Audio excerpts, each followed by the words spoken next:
230 North Whitney Avenue. I do talk loud. That's all right. Still need a mic. Go ahead. Okay, consideration and action on the request for Paint the Town. As items are noted, these agenda items, we need these, each of these requests in order to do our 6-year Paint the Town in the city of Hayesville. The dates, the reason why we have 3 sets of dates, we're looking at May 3rd to be the beginning of Paint the Town. But as you know, we have 2 large companies, well, actually 3, that come and volunteer. And so they're not sure they can come during the May 3rd kickoff or the, let me go through, or the next, no, the 3rd Saturday, which is May the 17th, I believe, yeah, May the 17th. So we went ahead and just wanted to reserve these dates. I will come back and just either talk to the city manager or whatever, and we can give them the actual date of Paint the Town. The 3rd day, which is June the 7th, that will be a makeup rain day.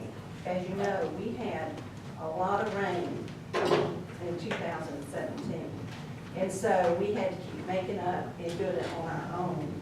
And it was really difficult. So we would really like to just kind of reserve that date in case we have rain out days. And your in-house volunteers, which of those dates are they painting? You've spoken about the corporations, but you haven't said. Well, actually, okay, you want to really get down to it.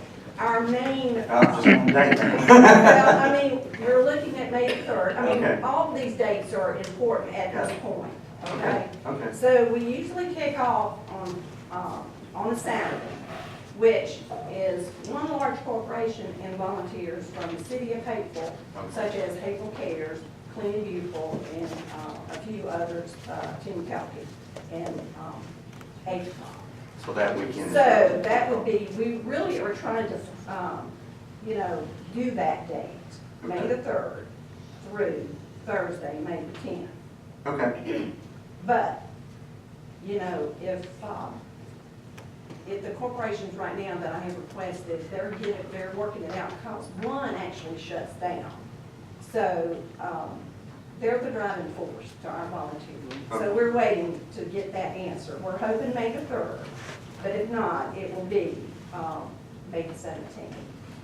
Okay, and so you've And the rain indicated, date will be June the Yeah.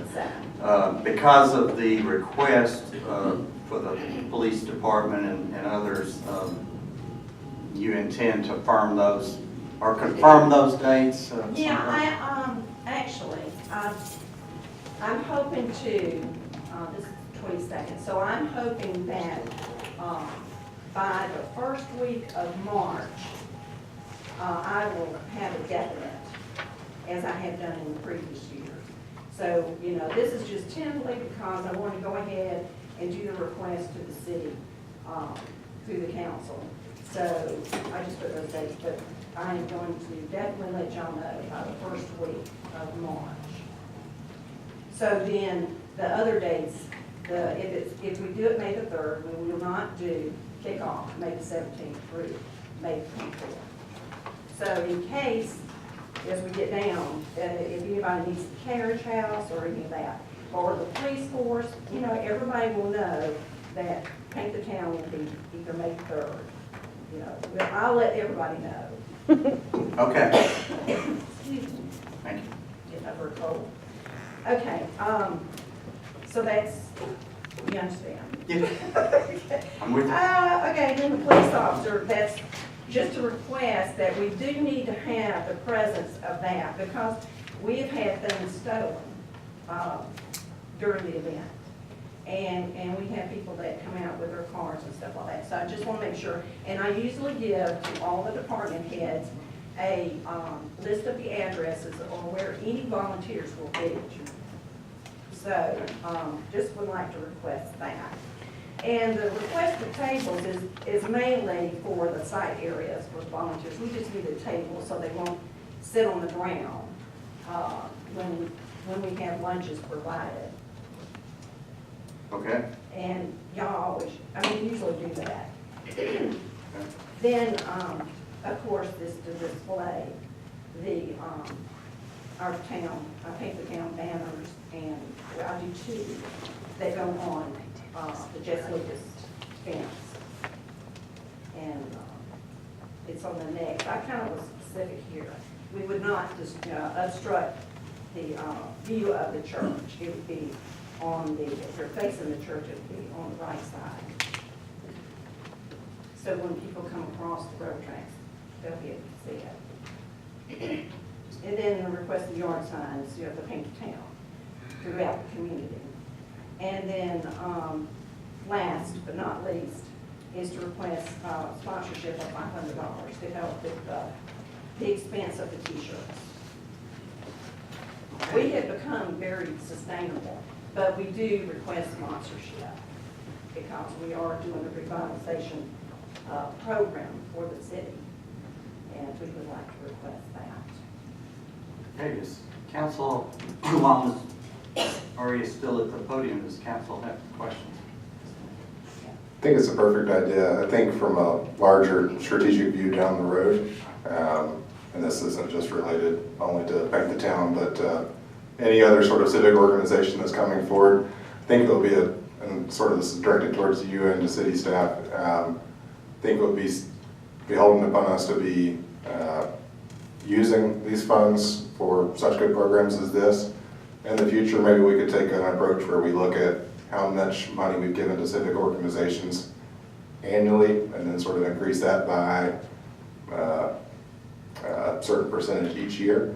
But I think to organize things in the future, and I'm for this for tonight, but I think in the future maybe we can start being a little bit more organized and have everything funnel through a sort of a given civic organization coming to ask all at one time for things that we know are going to happen on a repetitive basis, like Paint the Town, among other programs. So, but particularly for this, look forward to assisting and volunteering. Thank you. Others? How many volunteers do you usually have? Well, that could vary, depending on the how many houses we have and so forth. But we usually have, one year we had 400, and we had them doing a lot of city stuff. That was a large corporation that came and Portland Partners. So that's kind of different. We've had from 150 to 200 to 400. So it depends until we get the projects that we're going to be doing. Then we start going out and seeking volunteers. And it's not from city people that the majority come. We get them from Target, Home Depot, Clayton County, Clayton State. We get it from Porsche. Porsche comes every year, been very supportive, and they are our main funding source. Wells Fargo and a few others. And we have a local business that just pays. Delta? Well, Delta doesn't fund us. Delta doesn't fund us. They have come out and contributed as far as volunteers, and we've had them 2 years. So, best to get that answers. We really can't give you exactly. No, I was making sure you got a good deal on shirts. Oh, I like who I have. They do a great job. Yeah, so So, yeah. 500 for 150 sounds about right. That's all I was asking. 500 for 150. 150 shirts. Not when you get large, extra large, then they come $10 a piece. Yeah, that's And true. we have, one of our main companies that come, we have a lot of large people that come, so it's like $10 a pop or $11 a pop, a shirt. And, they have to be thick to absorb because they're sweating and stuff like that. And So some we have people to- come in more We have to have certain kind of shirts, so I'm good with that. well for me. I think that it's a good program as well. I'm glad to hear that you say that you guys have reached a point that you're self-sustaining. It speaks volumes to the leadership that you guys have there. Yeah, I think it's a good civic community organization that we have here in the city, Yes. and I appreciate it. And one of the reasons why we are only requesting 500, it is because we are sustainable to a certain degree. But we do want partnership with everyone. But we feel that we are only requesting so much because we want to make sure there is money set aside. Because I don't think Jeannie's here, but the clean vehicle, we were not able to do any fall planting because there were no funds. So we're not going to request that much because we'd like for you to keep some of that money and plan for the city. Because Paint the Town is all about beautification of our city. And planting plants is also a big part on the main border of the city. So that's really the driving force of why we're not requesting as much. So, Thank you. okay? Okay. Make a motion to approve this request.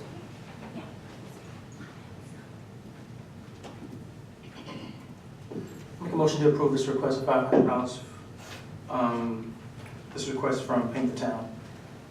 Okay, we have a motion to approve the request for $500 expense for Paint the Town. Second.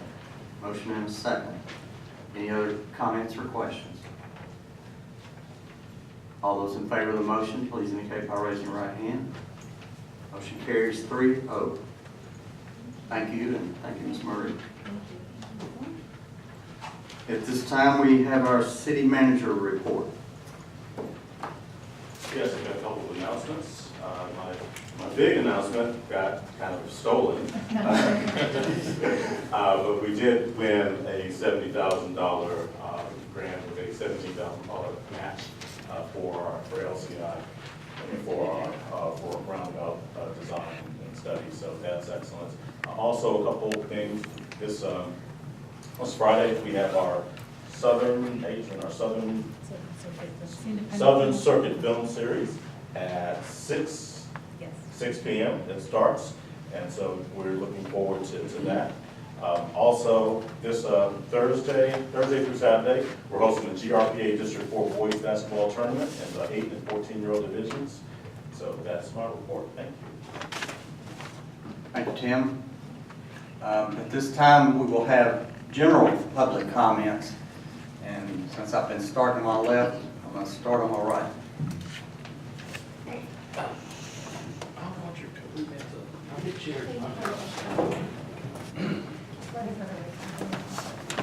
John Stalvey. I think it's been on. Just speak right into it. John Stalvey, 3284 North Whitney. Couple items, some on the agenda because I have some questions. Mark, you, with the bond issue, you had tabled that asking for an independent valuation, but you didn't say who was going to pay for that. So I would like to know who's going to pay for that, whether it be the developer or the citizens of Haven or the development authority. I'd like to know where the funds to pay for that are coming from. Also on the theater bill, I haven't seen any, and maybe there has, but have we had an engineer, a structural engineer look at that project? Okay. And then back to the gas station. As my wife said, there's some traffic issues, some traffic concerns right there. I know when we passed or y'all passed, not y'all, that's before you passed the racetrack application, they required them to do a traffic study in front of them. And you might want to think about maybe having to do some type of traffic study there before you pass it. And then also, thank you for passing the paint down. It's a good program. Travis, I got a paintbrush for you once. Thanks. Make sure I know the date. Thank you, Mr. Stalvey. Yep. Yes, ma'am.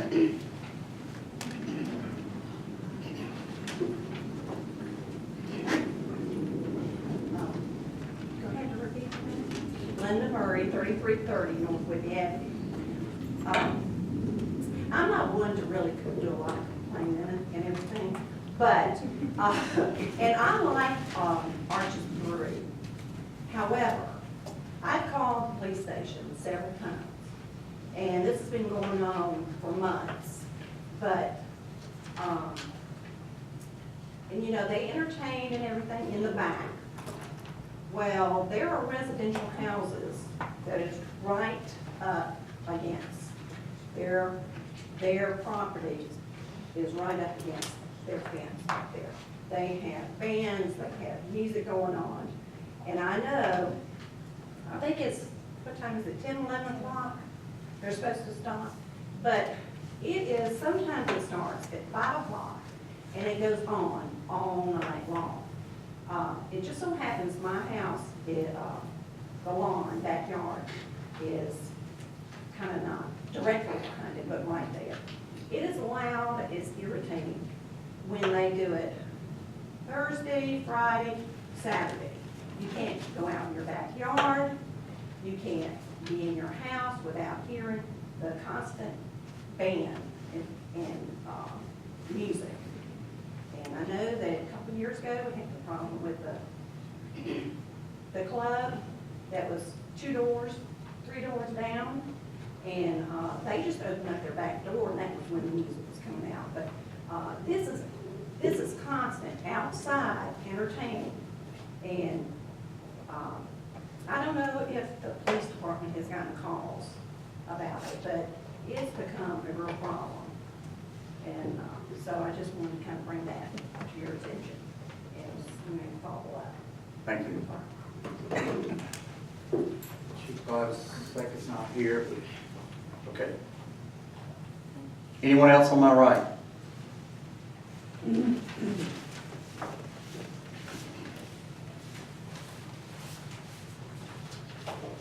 Mike Cranford, 3315 Augusta Drive. I just want clarification. By refusing to appoint the city attorney tonight and waiting for a proposal from future city attorneys, does that mean we will have one at the present time? Does that mean from here on until that big dollar select another one, we have no city attorney? I think it's month to month at this point. The city charter, section 4-202, appointment, qualification, duties, and compensation. Section A states, the mayor and council shall annually appoint a city attorney who shall hold office for 1 year or until his successor is appointed and qualified. My vote in the negative was a vote of no confidence based on an occurrence that occurred over the weekend relating to the development authority and paperwork being filed. But as our charter reads, or until his successor is appointed and qualified, even a vote in the negative in that case still leaves open the legal door that he remains as attorney until otherwise specified. That's correct. Okay. So in other words, he's still your city attorney until you appoint a new We Or can- he- regardless of whether you have any confidence in him or not. Is that correct? That doesn't make any sense. You get it. Okay. So Thank you. he's the city attorney until he chooses not to be or until we appoint a new one. I would like to point out that the Georgia Municipal Association does maintain interim list for folks that can serve in the role as city attorney on the interim, if that's the choice of city staff. Okay, I think we've gotten that cleared up. Anyone else for tonight? Anyone else on my right, on my left? Yes.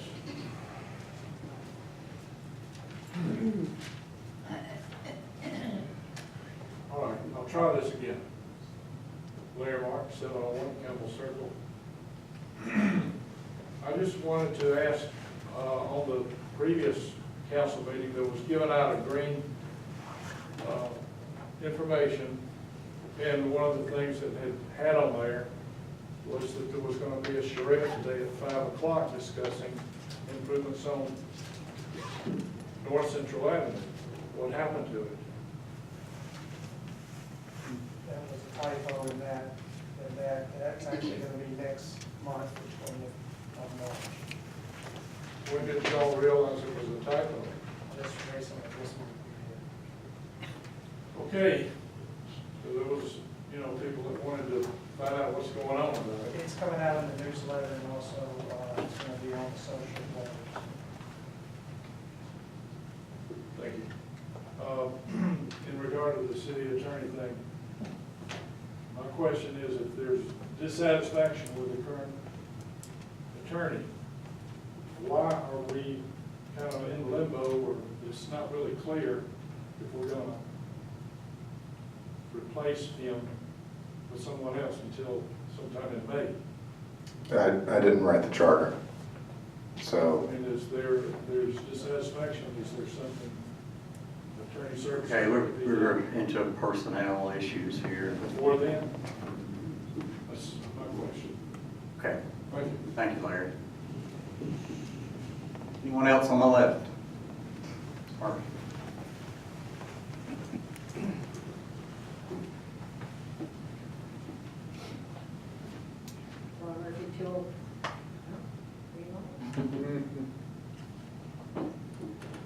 Laura Murphy, 201 Colorado Avenue. I understand there's a trucking firm behind there where the gas station is proposed that is going to need that land for future parking. If that is a non-conforming, You're good? I think it's not, yeah, it's just bent in, non-conforming use, they can't expand. So if she needs it for parking, she can't do that anyway. So make sure that If these people decide to expand, that they're not allowed to. In the UV zone, if a trucking firm is not allowed, it can stay there and grandfathered in until it decides to move. And after 6 months, it can no longer do that again. That being said, I just thought you might want to know that.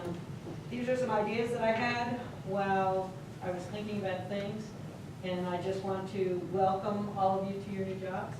Thank you so much for running, because this is a challenge, to say the least. I was going to say this before, but obviously Mike wanted to keep people on track. I see you have appointments on the agenda, and every year, nothing changes. Maybe this year it's different. Appointments are made, people are hired, and the cycle of insanity starts all over again. We keep expecting people to perform a job that doesn't exist. We hire them to fail. We keep expecting to have someone manage something that is currently unmanageable. This has been going on for 20 years that I know. Every year, it's the same thing. There are no or outdated systems in place, and every year, there is talk about implementing a one-stop shop best practices system. I have watched this for over 20 years. Well, here we are again. So unless you have a plan and you are ready, willing, and able to implement it, you are going to get stuck in the political nightmare of herding cats. It seems that you have a unique opportunity here. In a few weeks, the process of forming the city's budget is here again. This is the time when all departments put in their wish list and operating expenditures. This should then be looked at to see if it connects to our comprehensive plan and LCI study so that we can track measurable goals. This would be a good time for a forensic audit to see exactly where the city is. If you're going to be responsible for the city's coffers, it's best to know where you can improve. I've asked for years that we put into place a community development department that connects all departments and best practices system. So unless you stop and do first things first, your window of opportunity will close, and another year will disappear, and before you know it, your term is up and it's business as usual. Please take the next 2 weeks to look at your options. I'm optimistic that we elected the right people. Just remember that without a plan, you plan to fail. So I am so enthused that we have critical thinkers on board with technology and knowledge and things, so I applaud all of you for taking this on. My comments, thank you. Thank you. Thank you, Ms. Murphy. Anyone else on my left? Yes, ma'am.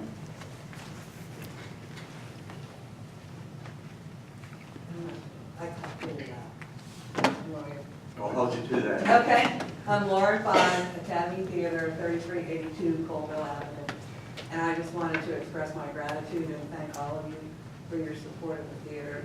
And thank Lee and Tim for everything you're doing to make it happen. It means a great deal to all of us who've been working away at the theater. I also want to let you know that this coming weekend is the closing of IMU. So if you'd like to come out and see it, it's Thursday through Sunday. And also as a homeowner in Hateville now, I just wanted to express, I go through the intersection right down there at Virginia, and the roundabout was one of the most exciting things I heard about. So I just wanted to express that to you as I almost get killed there daily. That's a, Hear, hear. whatever happens in that area, the roundabout was a very exciting piece to me. Thank you. Thank you. Anyone else? Yes, ma'am. May I stand here? I've just had my knees operated on. Okay. The microphones tonight, I would like to suggest that we go to a Fund Me account. I will put the first $100 in to buy a decent system so that all of us can hear all the reports and everything they say. I got $100. I got 100. Let's put in a decent, this is crazy, y'all. We have a city Okay. that can't do business. Thank you. We'll work on that. I'll hold the money. You want the money? At this time, we'll entertain comments from council members. I'll start. I have a list. It's catching on. No, it's not a long list. Mine's short. It's a 3-item list. Go ahead, Councilman. I want to see if we have any updates on the P-card system, transition to P-card system, if you were able to contact Bank of America to get more information and a realistic timeline for how long it would take to transition over. I've actually signed it to one of my staff. I expect to have a report for you at the next meeting. Okay. Number 2, I just wanted to kind of revisit the Uptown Comedy Corner and the argument of whether they need 1 or 2 licenses. I know that Hammers has 2 licenses, and technically Hammers is 1 room. At least I'm not an architect, but it's one continuous kind of U shape, whereas Uptown is actually 2, potentially 3 fully divided rooms that are never used as 1 room. So I'm of the belief, I've read the code a few times, I believe that they do need 2 licenses, and so I'd like that revisited. If they don't, maybe we need to give Hammers a refund for their 2nd license. And the third thing is, I would like to look into, and Travis, you kind of hinted at this earlier, perhaps developing a MOU for local organizations so that if they have requests for in-kind services such as using city facilities, that they don't necessarily have to come before council, maybe an application that could be taken to city staff so they don't have to take time out of their schedules to make a request to use the Scout Hut or the Rec Center or the Carriage House. And also look into perhaps a low-cost permit for nonprofits and school organizations for fundraising purposes. For instance, I heard from a few citizens that they were disappointed they weren't able to participate in Locomotion because it's a private event. But perhaps we could do something to help them, such as having a low-cost or no-cost permit to sell goods or do fundraising on the kind of fringe of those types of events, or perhaps for city-sponsored events have priority as far as booth rentals or reserve space for local and nonprofit organizations from within the city. And that's in my list. Thank you, Councilman. Councilman Adams. Well, actually, I was going to bring about the MOU thing. I think really that's a good idea. It's towards developing those partnerships and expectations from 2 different parties of what the expectations are. So I think that would be beneficial for both the organization that want the services from the city as well as the city. So that's basically my comment. And also I want to thank everybody for coming out. Thanks for being engaged. This level of engagement really is paramount to the progression that you want to see the city become. So again, thank each and every one of you for coming out to show your involvement. Thank you, Councilman. Councilman Horstman. 4 comments. For all intents and purposes, and this is just seeking clarification from Tim, Hapeville Association of Tourism and Trade Incorporated is not receiving any further funds from the city of Hapeville? That is correct. Okay. Checked on the eCorps website, the Corporation Division of the Secretary of State. Still shows that it's not administratively dissolved. It needs to be. It currently has as a incorporated corporation, Mayor Hallman as its CEO, Secretary as former Councilwoman Diane Demick, and CFO as former councilperson Josh Powell. Just want to see that that's dissolved and so that it's wrapped up as a housekeeping issue. A thing Josh Powell brought to my attention via, I think it was a June-ish 2017 email, that the Georgia Beach Auto Sales Incorporated, that used to be at the northwest corner of North Avenue and Dogwoods Drives intersection. Was, when it was still established, the only remaining used cars sales place in the city of Hapeville. Wanted to revisit since it has not been active. I think code states the difference between active in terms of an actual physical presence versus activity regarding their occupational tax permit. As soon as that occupational tax permit has reached its 6th month, I mean, that's sort of the ultimatum of that, but they really haven't been there for a good while now, and so I just want a further clarification on how that 6-month time period stands, and to further clarify with regards to my vote regarding city attorney, it deals with the pilot filing for the True Hotel. We had received word that it was being filed before the Fulton County Court, that signatures were obtained by the chairperson of the Development Authority, and that those had already been submitted without our application. We received an email from Steve Fincher yesterday around noon, apologizing for that. For that, I am appreciative, but it still brings doubt. To further sort of nail that coffin, we received an email from the other attorney related in this deal, Earl Taylor, and I sort of walked away with disgust after reading that email.